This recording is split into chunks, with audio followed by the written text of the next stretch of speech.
This design will revolutionize aviation. We must spare no expense on the sleeper.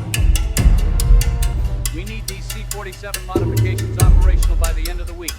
Factory is running 24 hours, Colonel. We'll make it happen.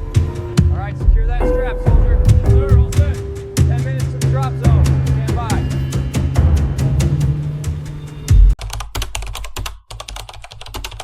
The year is 1935. Imagine a world where air travel is still a novelty, a cramped, noisy ordeal reserved for the intrepid few. But American Airlines, with a vision as vast as the continent itself, dares to dream bigger. They demand the audacious a plane where passengers don't just sit but sleep in real beds soaring through the night from New York to Los Angeles. No stuffy cabins, no contorted naps, but pull-down berths echoing the luxury of a Pullman train car all at 1,000 feet. They turn to Donald Douglas, the brilliant Californian aircraft manufacturer, a man already pushing the boundaries of all-metal designs. We need 20 sleeper planes, they tell him, their voices ringing with the promise of a new era. Douglas, a man of quiet determination, says yes, but his engineers. They're sweating, crafting a commercial airliner that could be both opulent and profitable. A true airborne palace feels like an impossible feat, a needle threaded in the heart of a hurricane. His team plunges into the monumental task, their days and nights consumed by blueprints, rivets, and the relentless pursuit of perfection. And then, a moment etched in history, December 17th, 1935. Exactly 32 years to the day after the Wright brothers' first tentative flight, the Douglas Sleeper Transport, the DST, gracefully lifts off from Cloverfield in Santa Monica. It's a vision of gleaming aluminum, a symphony of twin engines with a tail wheel that speaks of rugged elegance. This wasn't just a plane, it was a revolution. With room for 14 sleeping berths or 21 day seats in its standard DC-3 variant, it was the first aircraft capable of making a profit purely from carrying passengers. No longer beholden to lucrative mail contracts, the DC-3 swiftly became the undisputed backbone of American civil aviation, reshaping the skies almost overnight. It ushered in an age where the luxury of flight was not just a dream, but a tangible, profitable reality, hinting at a robustness that would soon be tested in ways no one could have ever foreseen. If you're captivated by these tales of ingenuity and resilience, hit that like button. Subscribe for more incredible stories and share this with fellow history buffs. But here's the thing, nobody saw coming. This passenger plane designed for comfort and profit has bones built for punishment. The fuselage is a semi-monocoque structure, meaning the metal skin itself carries stress loads, instead of relying solely on an internal frame that makes it light but incredibly strong, like an aluminum beer can that refuses to crumple. The wings are thick with a high-lift airfoil design that lets the plane take off and land on short runways crucial for the grass strips and rough fields that passed for airports in the 1,930 seconds. Douglas engineers also gave it a wide center section between the wing spars, creating a spacious cargo hold that could swallow luggage mail sacks, or as they'd discover later, jeeps, howitzers, and wounded soldiers on stretchers. The landing gear is rugged, designed to absorb hard bounces on unpaved strips, and the tailwheel setup makes it stable on the ground, even in crosswinds. By 1939, DC-3s are flying 90% of the world's airline traffic. Over 400 are in service, connecting cities across America, Europe, and Asia. Pan American is using them to open routes in Latin America. KM is flying them to the Dutch East Indies. It's the first true global airliner, and it's making aviation accessible to middle-class travelers, not just the wealthy elite. Then, the world catches fire. Germany invades Poland in September 1939, and suddenly everyone realizes that wars aren't won just by fighters and bombers. You need transport planes to move troops, supplies, and equipment fast. The US Army Air Corps has been watching the DC-3 for years, and they're intrigued. This civilian bird can haul 3 tons of cargo crews at 160 miles per hour and operate from rough fields. It's not designed for war, but it has all the traits a military transport needs: reliability, simplicity, and toughness. The brass starts making phone calls to Santa Monica. December 1941 changes everything. The Japanese attack Pearl Harbor on the 7th, and suddenly the United States is fighting a two-ocean war with nowhere near enough equipment. The Army Air Forces need transport planes immediately. Not in 6 months, not after a lengthy development program, but now. They already know the DC-3 works, so instead of designing something from scratch, they make a simple decision: militarize it. On paper, it sounds straightforward. In reality, Douglas engineers have 72 hours to turn a luxury airliner into a cargo hauler that can survive combat conditions. The comfortable sleeper berths get ripped out. Gone are the soundproofing panels, the plush seats, the overhead bins for passenger luggage. In their place, Douglas installs reinforced aluminum floors rated to handle concentrated loads. Think ammunition crates, fuel drums, or a fully assembled motorcycle. They add a massive cargo door on the port side, 6 feet tall and wide enough to load a disassembled Jeep or a 75mm pack howitzer broken into pieces.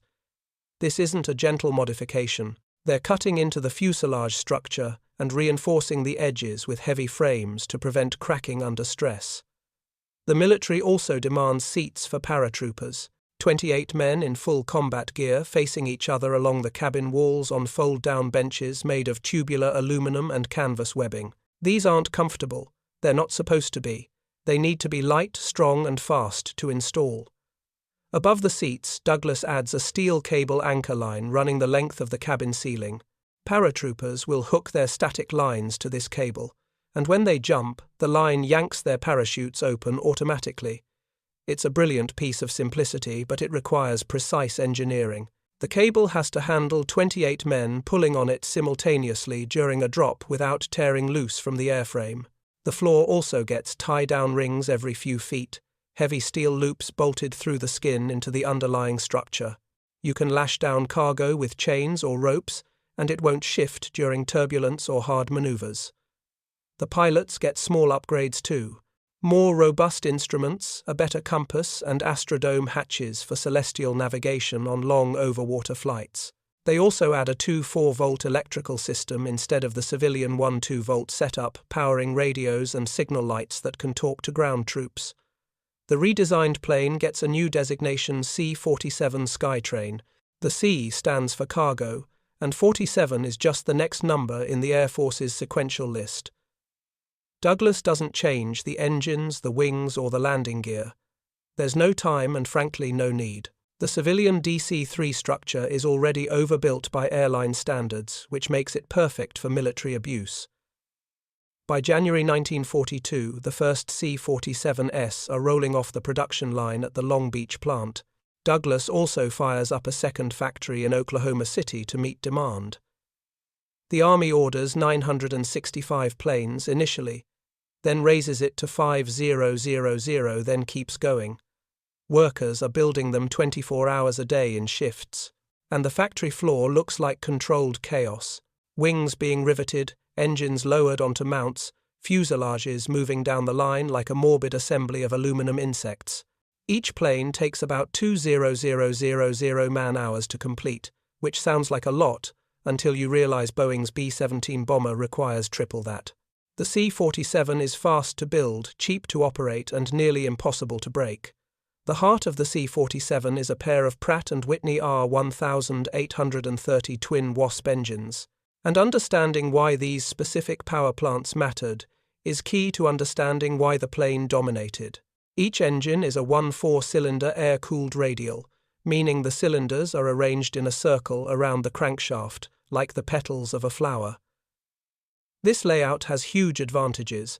Air-cooled engines don't need radiators, coolant lines, or pumps, which means fewer things to break and less weight to carry. In combat zones, where a single bullet through a coolant line can kill a liquid-cooled engine, the Twin Wasp just keeps running. Each engine produces 1,200 horsepower at takeoff. And while that's not earth-shattering compared to fighter planes, it's exactly the right amount for a transport. Too much power and you're wasting fuel. Too little and you can't lift a full load out of a short jungle strip. The Twin Wasp hits the sweet spot. But here's where Douglas engineers earned their paychecks. They didn't just bolt these engines onto the wings and call it a day. They designed engine mounts that absorb vibration because radial engines shake like jackhammers. The mounts use rubber isolators that let the engine wobble slightly without transmitting every shutter into the airframe. This keeps rivets from working loose and prevents metal fatigue cracks that would ground the plane after a few hundred hours. They also added full feathering propellers, a feature borrowed from bombers. If one engine fails, the pilot can rotate the dead propeller blades edge-on into the wind, eliminating drag.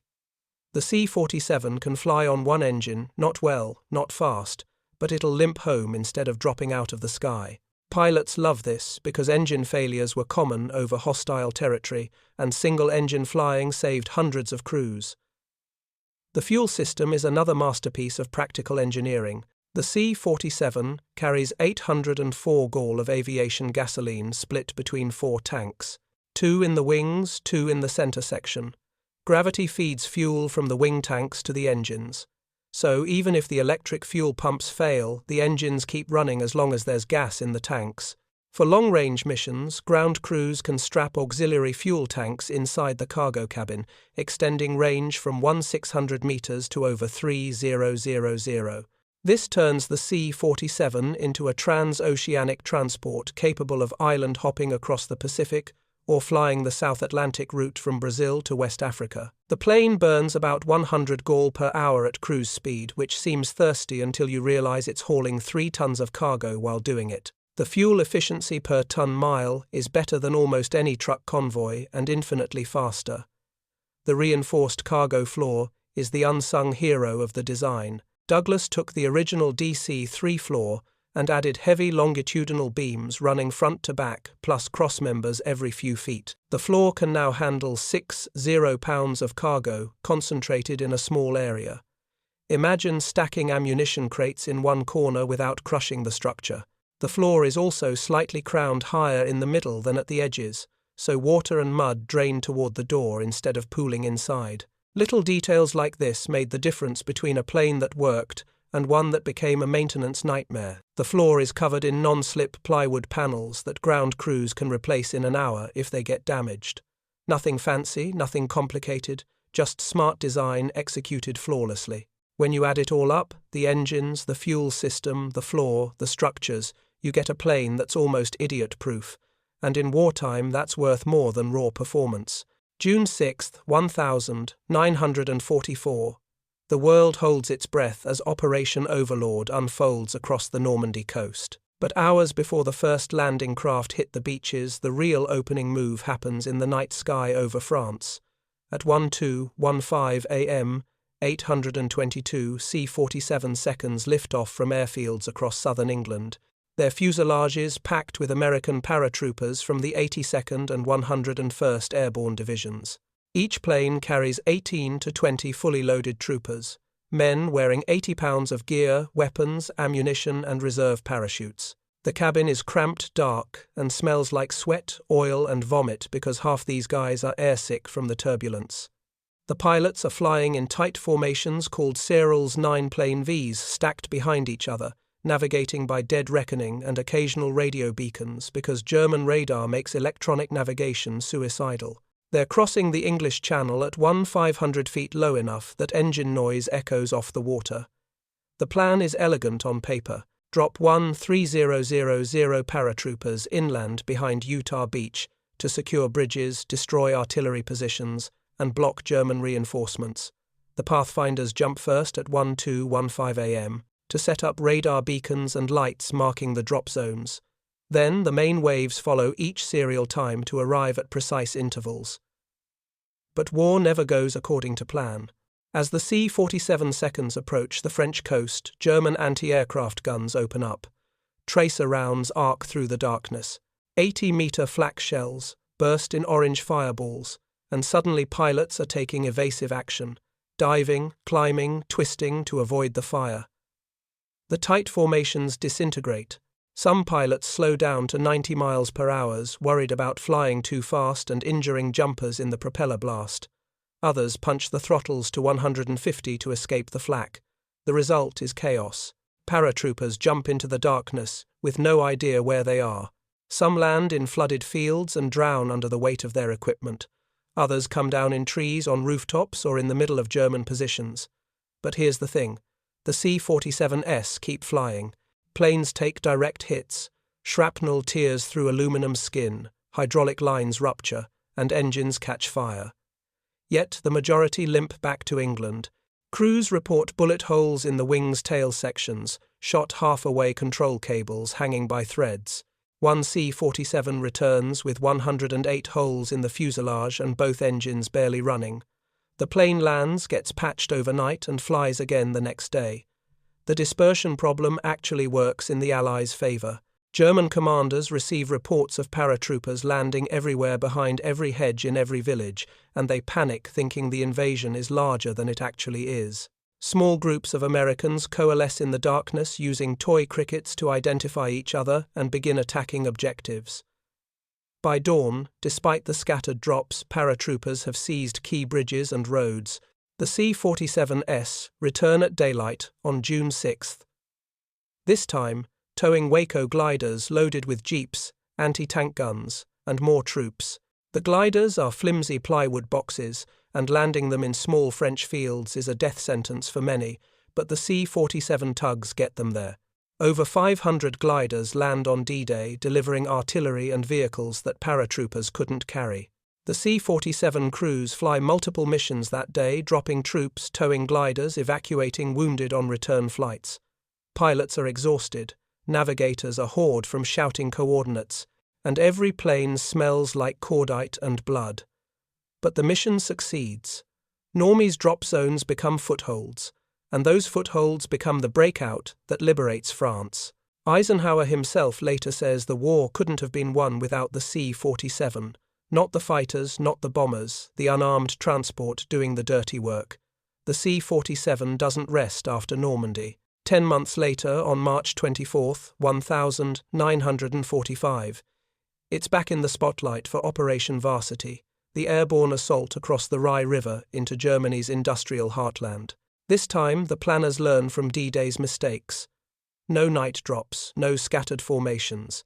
Over 900 C-47 seconds and British equivalents take off in broad daylight at 10:00 a.m., flying in parade ground precision. They drop 17,000 British and American paratroopers in under 2 hours. The most concentrated airborne assault in history. German flak is murderous because daylight gives gunners clear targets. 53 C-47 seconds get shot down over the drop zones, spinning into the German countryside in flames. Another 400 return to base so badly damaged they're written off or need weeks of repair. But the mission works. Paratroopers land together, organized and ready to fight, and they seize the bridgeheads that let ground forces pour across the Rhine. The C-47 proves it can absorb punishment that would obliterate lesser designs and still deliver the payload. Meanwhile, 60 meters away in the Pacific, C-47's are fighting a completely different war. Jungle airstrips in New Guinea, the Philippines, and Burma become lifelines for troops cut off from naval supply routes. These aren't proper airfields. They're hacked out of rainforest, covered in pierced steel planking or crushed coral, barely 20 feet long with trees at both ends. The C-47 doesn't care. Its wide landing gear spreads weight across soft ground, and the tail dragger configuration means the tail wheel acts like a brake on rollout. Pilots routinely land with one engine feathered, dodging Japanese fighters on the way in, dump cargo load wounded, and take off again before enemy artillery can zero in. In Burma, C-47's supply the Chindits British long-range penetration units, operating 200 meters behind Japanese lines. There are no roads, no rivers navigable by boat, just jungle. The C-47 crews fly over the Himalayas on the southern edge of the route called the Hump, crossing 16 feet mountain passes, where updrafts and downdrafts slam planes around like toys. They're hauling ammunition, food, medical supplies, and mules. Yes, live mules for the Chindits to use as pack animals. Loading a terrified mule into a C-47 cargo bay is its own special nightmare, but crews manage. They also evacuate wounded, sometimes packing 30 stretchers inside by stacking them 3 high along the cabin walls. The cabin becomes a flying field hospital, medics working by flashlight while the plane bucks through monsoon storms. The most famous Pacific mission is the supply run to Baton in early 1942 before the Philippines fall. C-47's flying from Australia attempt to break through Japanese air patrols and drop food and ammunition to trapped American and Filipino forces.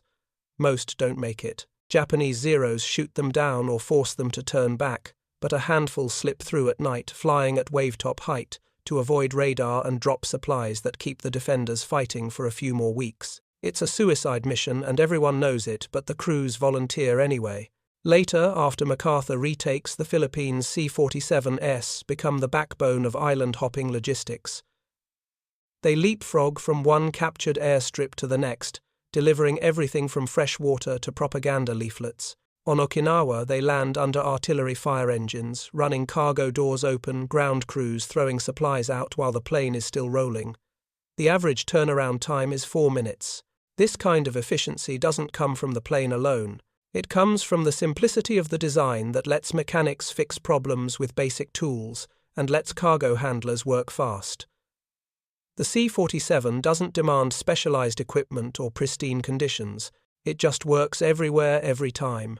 The war ends in August 1945, and suddenly the world is flooded with surplus C-47's. Thousands sit on airfields from England to the Philippines, waiting to be scrapped or sold off cheap. Most military aircraft fade into obscurity after their war's end, but the C-47 gets a second act that's almost as dramatic as the first. In June 1948, the Soviet Union blockades West Berlin, cutting off all road and rail access in an attempt to starve the city into submission and force the Western Allies out. 2 million Berliners are trapped in the western sectors, with maybe 36 days of food stockpiled. The city needs 4,500 tons of supplies every single day just to survive. Coal for heating and electricity, flour for bread, medicine, clothing, everything. Supplying an entire city by air seems impossible. Nobody's ever tried it. But the Allies don't have a choice. So they dust off the war surplus C-47's and start flying. Operation Vittles, as the Americans call it, begins on June 26, 1948. The British call it Operation Plain Fare. At first, it's a disorganized scramble. C-47, flying whatever cargo they can scourge, landing at Tempelhof Airport in the heart of Berlin, unloading by hand and flying back. The planes can carry about 2.5 tons per trip, which means they need nearly 2,000 flights per day to meet the city's needs. That's one plane landing every 90 seconds around the clock in all weather. The logistics are staggering. Ground crews develop a system. The moment a C-47 touches down, it taxis to the unloading zone, where German workers swarm it. They've got 8 minutes to unload the cargo coal sacks, flour bags, powdered milk crates before the plane has to take off and clear the runway for the next arrival. If a plane breaks down, they push it off the runway with a bulldozer and fix it later. There's no time for anything else. The C-47's fly in 3 corridors from West Germany into Berlin, each corridor 20 meters wide and stacked with altitude layers. Planes fly at 5,000, 6,000, and 70 feet, separated by time intervals calculated down to the second. Air traffic controllers are managing a 3-dimensional ballet that would give modern logistics experts nightmares. Winter makes everything worse. Berlin, in December 1948, is freezing, and the city's power plants are running out of coal. The C-47's start hauling coal almost exclusively, dirty, heavy, abrasive stuff that wears out the cargo floors and clogs the cabin with black dust. Crews shovel coal out of the plane between flights because there's no time to sweep properly. They're exhausted, flying 2 or 3 round trips per day, sleeping in shifts, eating cold rations. The planes are taking a beating too. The constant flying wears out engines faster than peacetime operations ever did. Maintenance crews work 20-hour shifts replacing cylinders, patching hydraulic leaks and swapping out propellers bent from hard landings. By spring 1949, the airlift is a well-oiled machine. The Allies add larger C-54 Skymasters to the fleet, but the C-47 remains the workhorse flying the majority of missions. On Easter Sunday, April 16, 1949, the airlift sets a record 1,241 tons, delivered in 24 hours nearly 1,400 flights. Stalin realizes he's not going to break the Allies' will, and on May 12, 1949, he lifts the blockade. The airlift continues until September just to build up Berlin's reserves, and when it finally ends, the C-47's have flown over 1,000,000 sorties and delivered 2.3 million tons of supplies. Not one Berliner starved. The C-47 proved it could do in peacetime what it did in war, sustain life under impossible conditions. The planes that dropped paratroopers into Normandy now drop coal into a blockaded city, and they do it with the same rugged reliability.